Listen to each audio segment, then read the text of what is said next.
Today's episode is such a good one, ladies. We sat down with relationship expert and founder of KMA Therapy, Kimberly Moffit. She has spent almost 2 decades working with couples. And so this conversation was honestly such a fun and different take on relationships because we got into things like sleep divorce, why it carries so much stigma. We talk about snoring. We talk about scrolling at 2 a.m., like all the things. And Kimberly was just so easy to talk with and so generous with her insights. I know that I walked away with a whole new perspective on my relationship. This episode is also part of our Reclaim Your Rest with Endy sleep series. And if you haven't heard the other episodes yet, I really suggest you go back and listen now because we have covered everything from why sleep falls apart in perimenopause to the sleep-wake connection, the science of deep sleep, and what to do if you're not sleeping. Sleep keeps showing up at the center of so many of the conversations we have on this podcast. And that's why we partnered with Endy, because sleep is not just a small piece of the puzzle. This is perimenopause. So sleep is basically like the whole puzzle. And so without further ado, here's our conversation with Kimberly Moffit right after a quick word from our Endy sponsors. This episode is brought to you by Endy, Canada's leading mattress brand, trusted by over 1 million happy sleepers.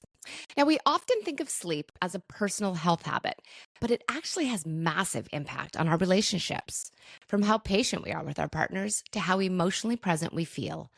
A good night's rest shapes how we connect. Endy is built to support these stronger relationships. Their thoughtfully designed mattresses feature breathable, cooling gel foam and motion isolating layers that minimize disruption. So even if your partner is tossing and turning, you still get the quality rest you need. Because when you sleep better, you show up better for yourself and each other. Learn more at endy.com. That's ENDY.com.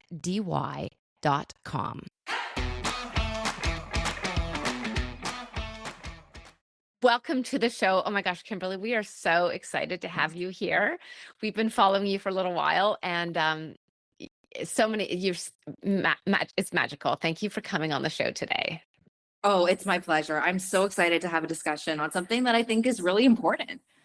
Well, and something that probably people don't talk about enough, like I'm very interested to hear what, when as a relationship counselor, what people are coming in to see you and they're maybe damaged, they're struggling, they're snapping at each other, they feel disconnected. And I think that they're thinking it's, because, my husband's chewing too loudly, or maybe he doesn't listen to me. But I feel like there's a lot of underlying things that a lot of couples probably aren't even aware of. So can we jump in and just jump in right there and talk about Do it. Yeah, yeah, absolutely. let's do it. Okay.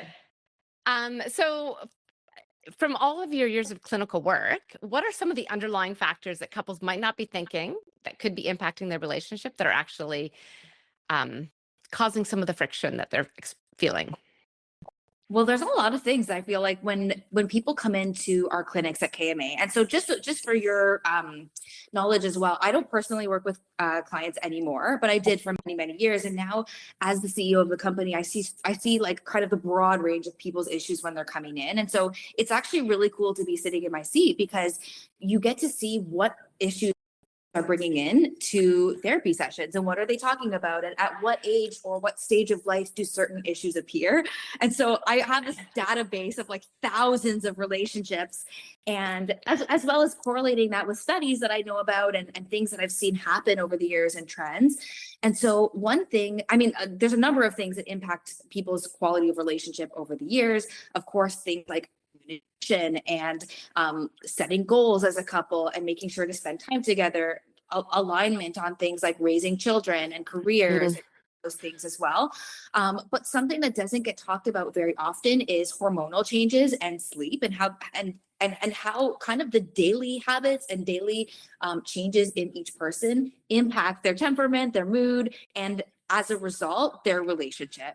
And I think those things go very underplayed in terms of even our work in therapy, where if someone comes in and they don't have a good night of sleep, it kind of just destroys their ability to communicate. So I know that today's topic was supposed to be sleep, and I know that I've just seen like sleep plays such an important role in Canadians' relationship lives. So well, Fair. It's one of those things that you wake up in the morning, you think, oh, I didn't sleep. I'm having a bad day.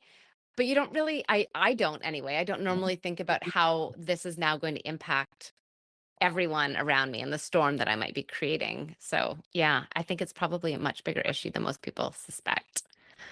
Oh, definitely, definitely. And I feel like a lot of people start complaining about sleep quality. And I mean, there's a lot of different things that impact sleep as well. So Hmm. things like having babies and having schedule changes and one person's work being different than the other.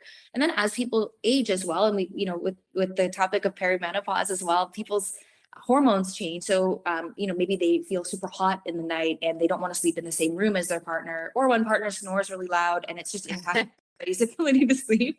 Actually, that was like the number one thing in the Endy study.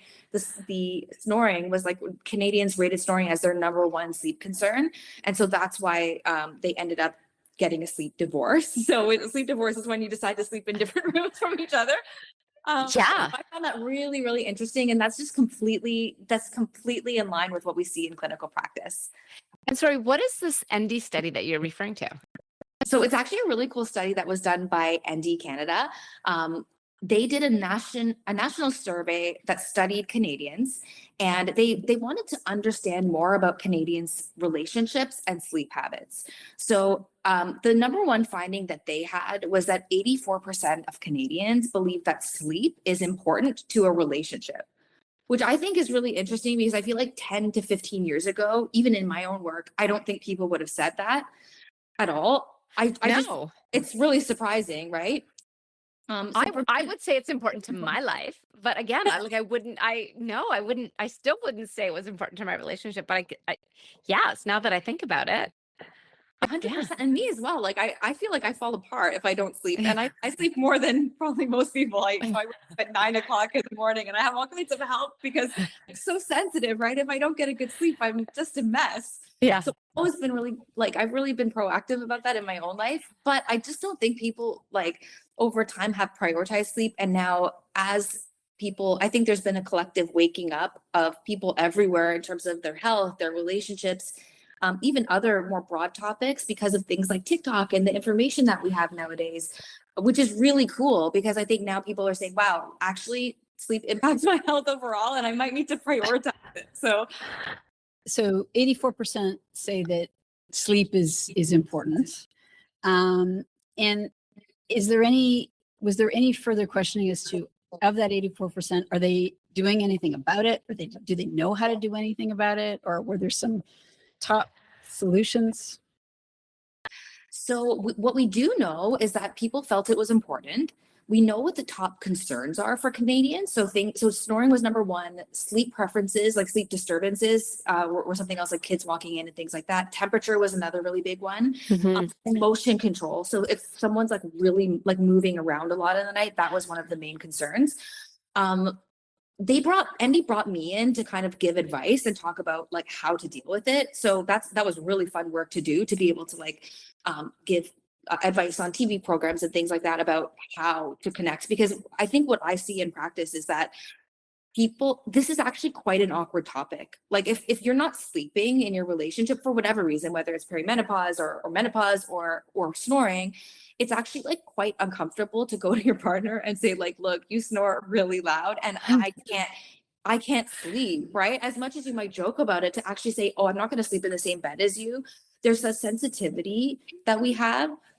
I will tell you that this is exactly what happened in my relationship, where I would go to bed at night with my husband because he got upset otherwise, and then I would get up in the middle of the night and I would go to the other room. And I finally was like, but dude, babe, I love you, but this, now I'm inconvenienced every single night. And so I started sleeping in the other room, and now he's got a mouth guard that is magical and it stops the snoring. But he was really, really upset about it. And I didn't think anything of it. I just thought, oh, I'll just go sleep in the other room. It's fine. But yeah, it's interesting. That is interesting. Is that common? It's really common. The upset around it? And I've had a sleep several years now. Was the best thing ever. Although I think a reconciliation might be possible. I just got an Endy mattress of my own. Oh, okay. it's been amazing. And I'm actually thinking, okay, maybe we can, but I will say this, the number of people, like friends, acquaintances, when they find out, who are like, really? Is that, and almost wanting me to give them permission that it's okay. So sorry, I've No, that is practice, but is that common?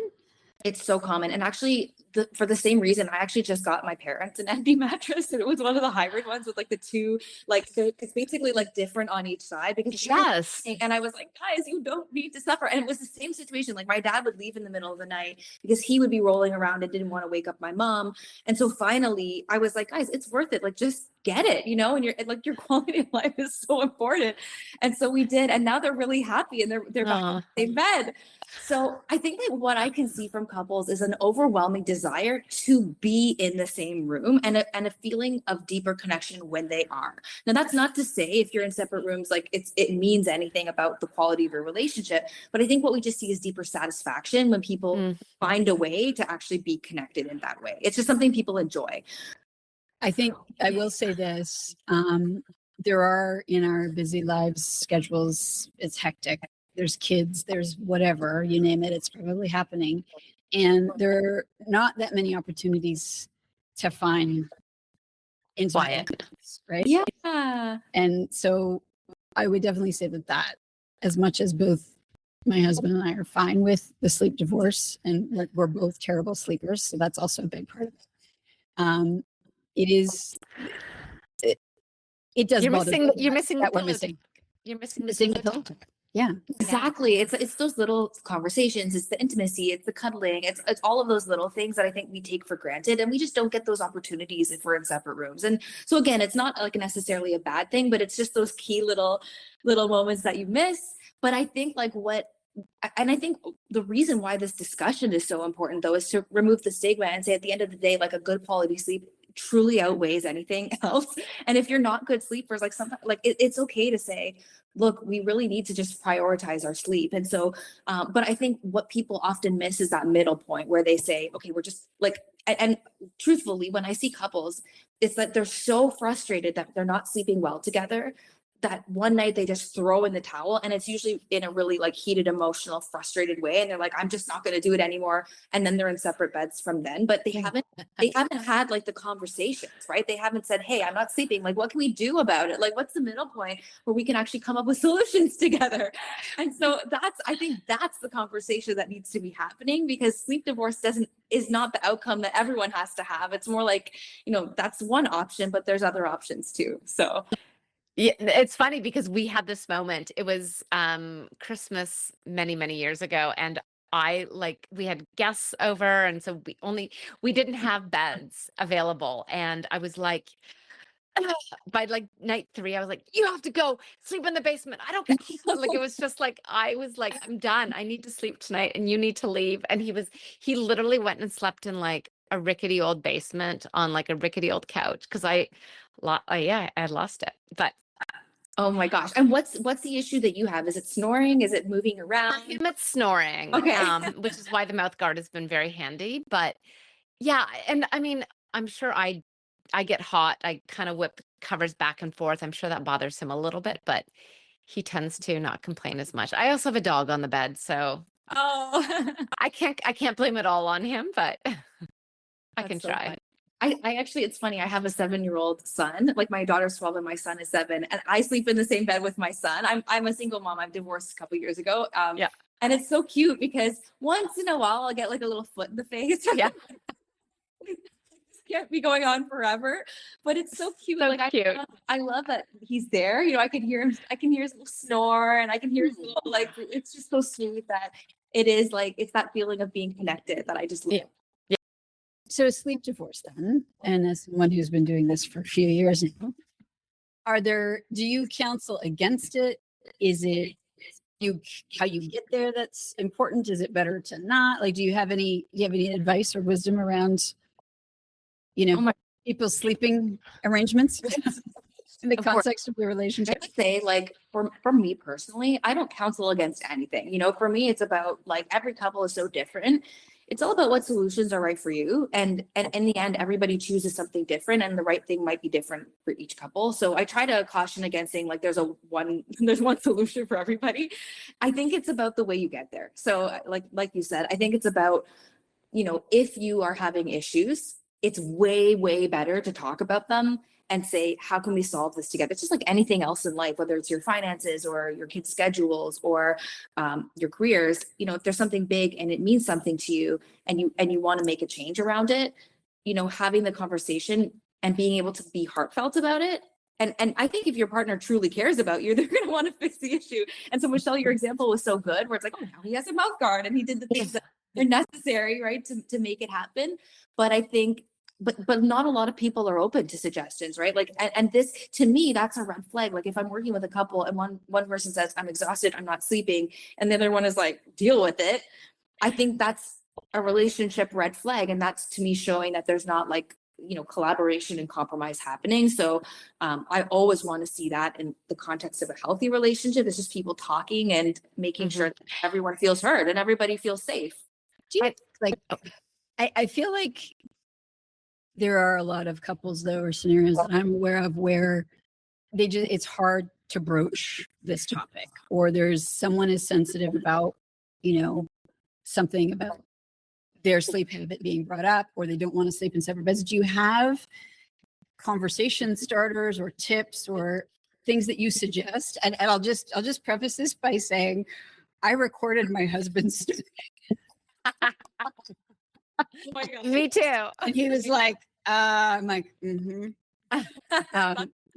which that's I wouldn't advise that. I wouldn't advise that. That's just the kind of relationship we have. And it, we're very open and honest, but I feel like there are a lot of people who probably need some help starting this conversation. Is that fair? It's 100% fair. I think it's nerve-wracking. And then again, it's not just about how you communicate. There could be people that are excellent communicators, but in my opinion, because this topic is so taboo, there is still some kind of stigma around it. I guess because we've heard our parents say, oh, you have to sleep in the same bed to be a couple forever. And it's like this, this idea that we have of like what a perfect couple or a perfect relationship means. And so anything that's outside of that, we think is abnormal, even if it's totally fine. It's almost like we have to give ourselves permission. I think one stat that's really interesting from the Endy study is that 17% of Canadians already sleep in separate beds. So it's like, regardless of whether people are doing it anyway. So it's whether it's like voluntary, it's negotiated, or it just happens because they get fed up, that it is happening, whether people like it or not.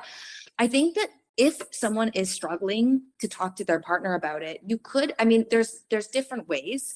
I would suggest not being passive aggressive or not doing something that would make them feel bad about it, but rather, sitting down for some couples have meetings, some couples have like heart-to-heart talks over dinner.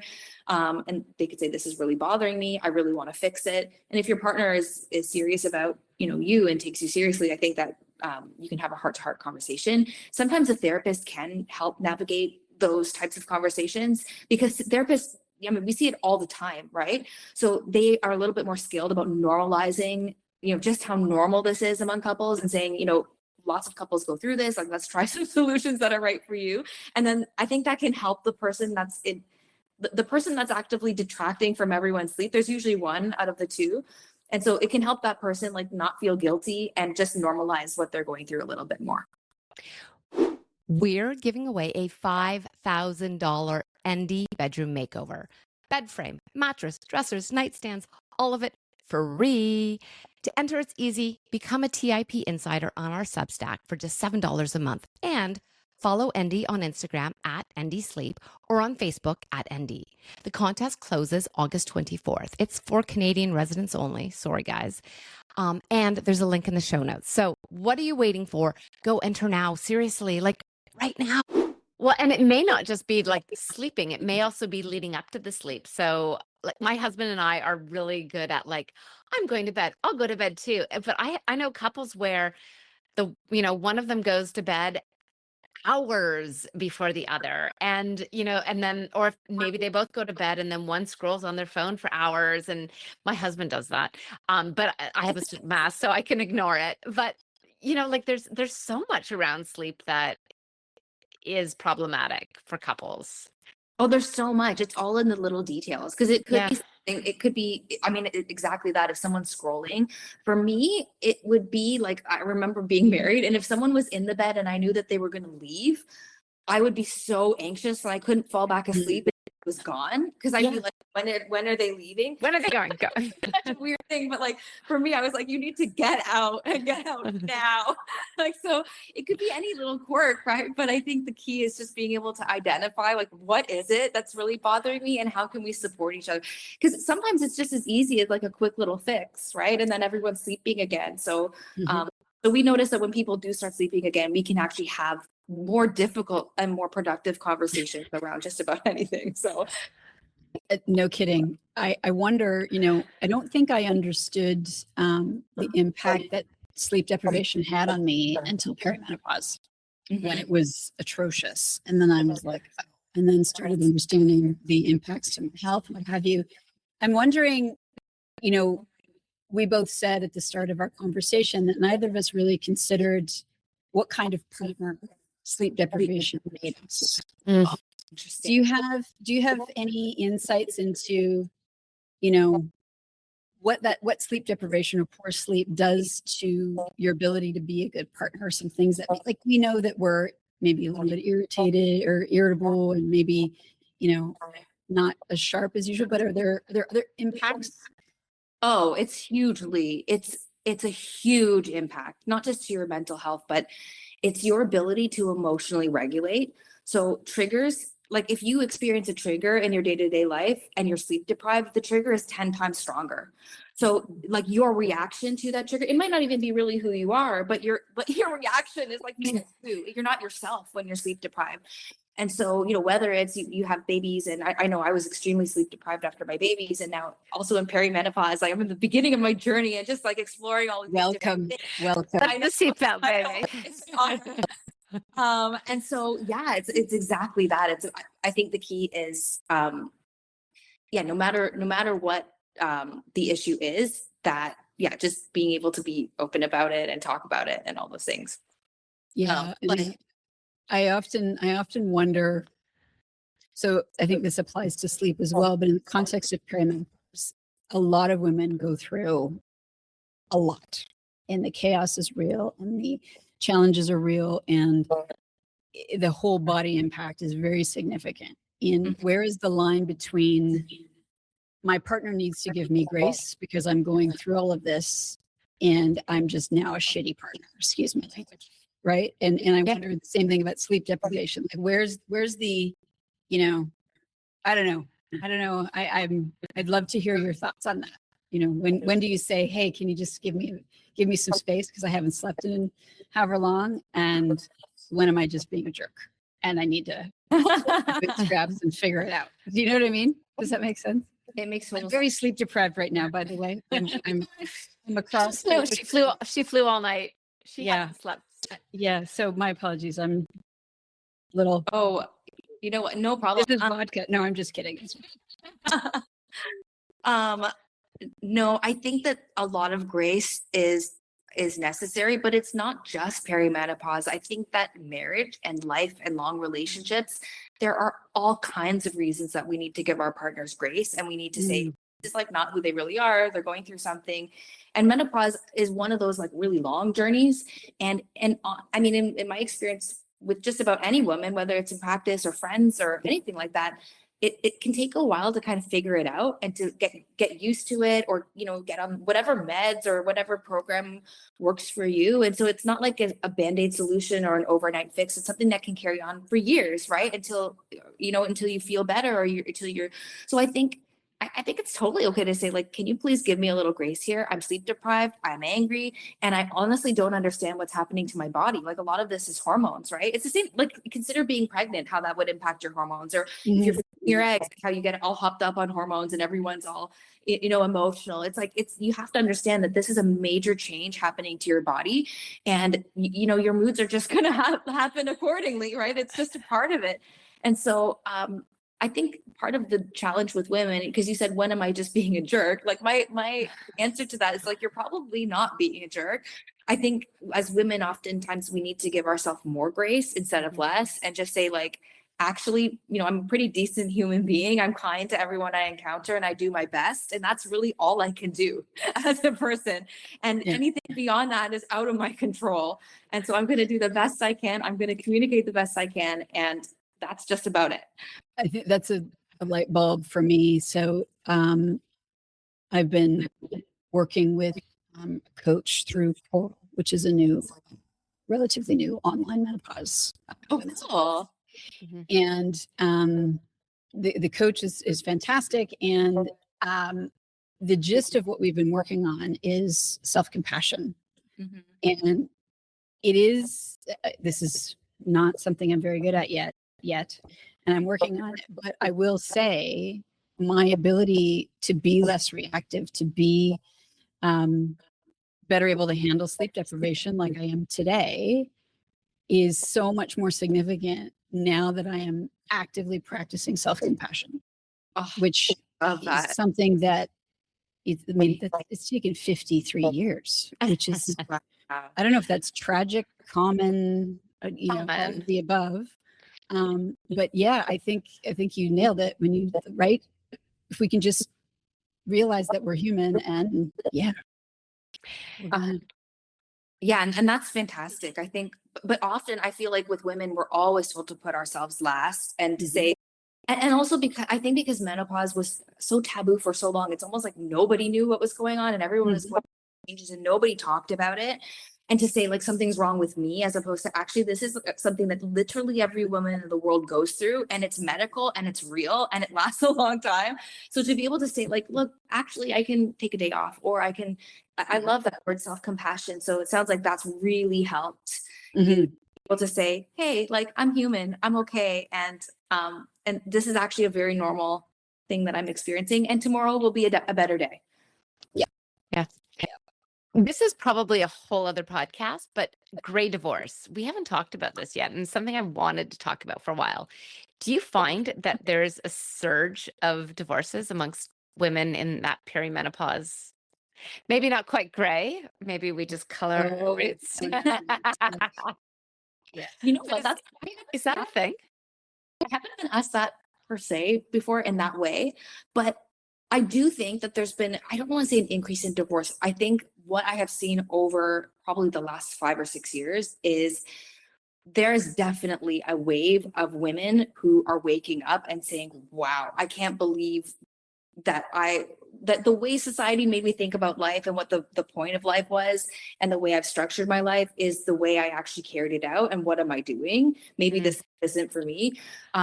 And so I think just with the rise of feminism and awareness about gender roles and things like that, and I think it's largely positive, right? Seeing people say, wow, I really want to take my life into my own hands and make decisions that are right for me, as opposed to what my family or what my grandmothers wanted me to do. And so I'm seeing a rise in that. And it's not just in marriages. Saying, I want something else for myself or my life, but it's actually with young people as well, in the way that they date and the way they approach relationships now. And I think that largely explains why a lot of young women today are remaining single, but also, in the context of a relationship, deciding not to have children or not doing it in as traditional a way. And I kind of love that, because I think, if we can be more empowered as women and make choices that are right for us, I don't think that can be a bad thing. I love that. Well said. What is the one thing you would love every woman to know about perimenopause, sleep? What is the one thing you want couples to know about their relationship and sleep? If there was one thing, I would just want to normalize it and say it is very normal to have sleep issues in your relationship. Most couples do at some point. And even that 17% of people that are sleeping in separate bedrooms, those aren't the only people having sleep issues, right? So I would say if you're having issues with your relationship and sleep, you're not alone, right? That's very, very important.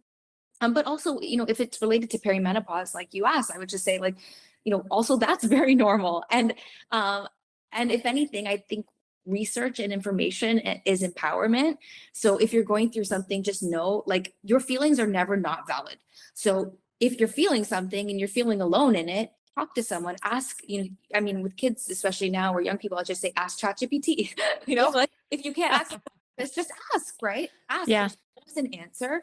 And if you're feeling it, it's usually not something wrong with you. It's usually you're feeling it for a reason. And the more you can like put that into words and find solutions, the more empowered you will be to take matters into your own hands. So that's probably the best answer, or that's the thing I would want people to know, is like everything is figure outable. Yeah, it was an absolute pleasure to have you on the show today. Thank you. We've been really excited about this one, and I know that Endy was really excited to have you come on board, and it's been great. Thank you. Oh, thank you so much. It was so nice meeting you guys and hearing your stories as well. Thank you. Likewise. Thank you so much. Thanks so much for listening to the show. If you like what you hear, please subscribe and write a review. So more women can find us and get a better understanding of what to expect in perimenopause. This information is not intended as medical advice. The intent of this information is to provide the listener with knowledge to support more efficient and effective communication with their medical provider.